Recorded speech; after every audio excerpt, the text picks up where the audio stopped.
To get started, I have a 12 by 18 inch rectangle pan, which I've lined with parchment paper, and I'm just going to fill that with some vanilla cake batter that I've added confetti sprinkles to. And I bake 2 confetti cakes at 350 degrees for about 20 to 25 minutes. Once my cakes are completely cooled, I'm going to level the tops of each cake. Then I drizzle my cakes with simple syrup to keep them nice and moist. Then I fill my cakes with vanilla buttercream and I stack one cake on top of the other. Then I use this giant Xbox One controller template that I made myself, and if you want to use this, I will leave a link in the description box below so that you can download this image and print it out to whatever size you'd like and use it as a template as well. So I'm just going to add this on top of my stacked cakes, and I'm going to begin carving to get that Xbox One controller cake shape. Once I've carved out the shape, I'm going to begin the crumb coat on this cake. And my camera died when I gave the cake a second coat of buttercream, so you only see me crumb coating the cake, but I gave it a second coat of buttercream, and then I let this set in the refrigerator until it was nice and firm. Then here I've rolled out some black fondant, big enough to cover the entire cake, and then I'm going to roll this over the cake and cover my cake.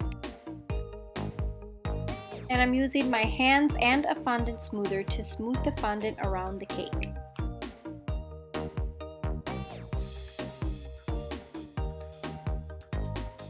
Then using my X-Acto knife, I'm going to trim off the excess fondant around the bottom perimeter of the cake.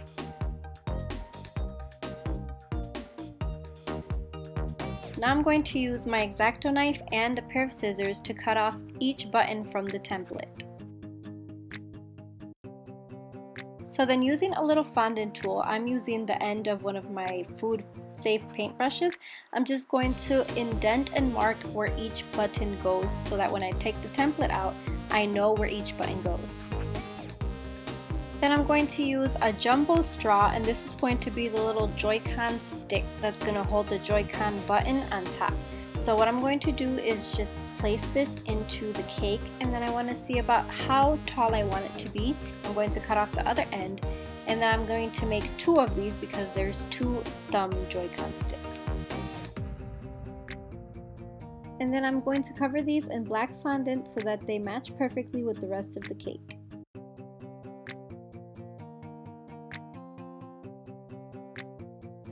And here I'm going to make the little Joy-Con stick buttons, so I'm just using my template and I'm going to flatten out 2 little fondant balls that I made to be the exact same size as the template.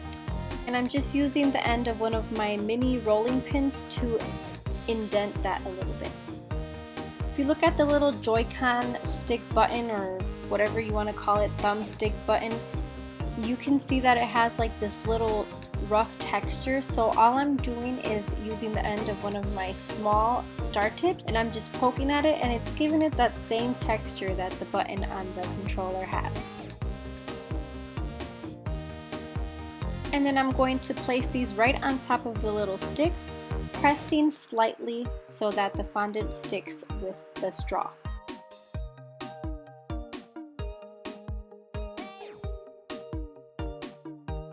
Then I grab the template of the little cross shape, which is called the direction pad from the remote, and I'm just going to place this over some fondant and cut this out using my X-Acto knife.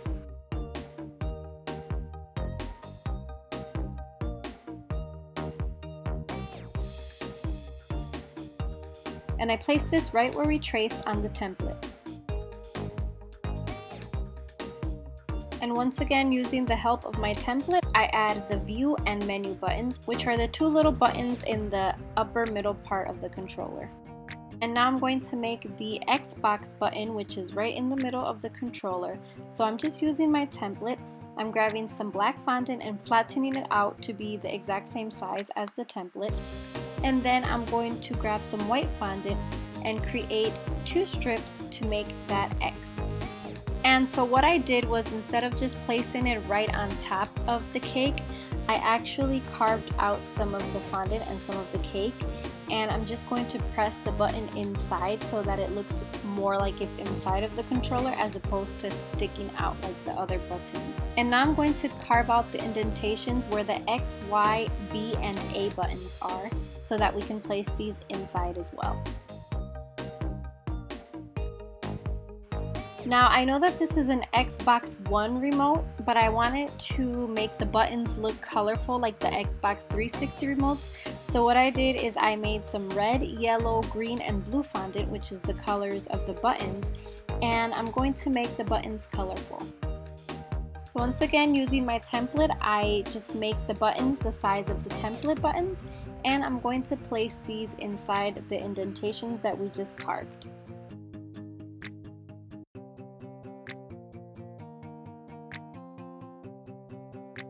And here I am using a Xbox One controller model that I have, and as you can see there's a line that splits the controller kind of in half. So I'm just going to use my offset spatula and just carve a line all the way around the cake.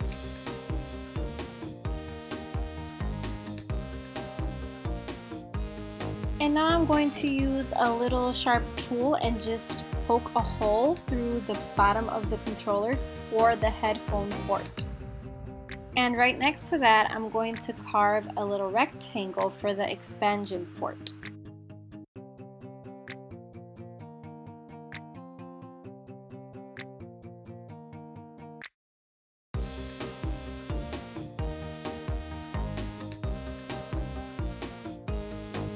And then I'm just going to enhance some more lines and features on the controller cake.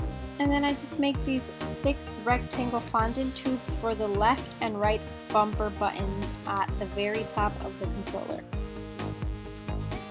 And using my X-Acto knife, I just carved a little rectangle for that other port, and then I added a little button, which is that little side button at the top of the cake. And then there's like these little lines, which are like the connection lines, and I'm going to carve that in using my X-Acto knife. And then I'm just cutting some really thin white strips of fondant to create the logos inside the menu and view buttons. And using black fondant strips, I am going to create the letters for each button, which are Y, X, B, and A.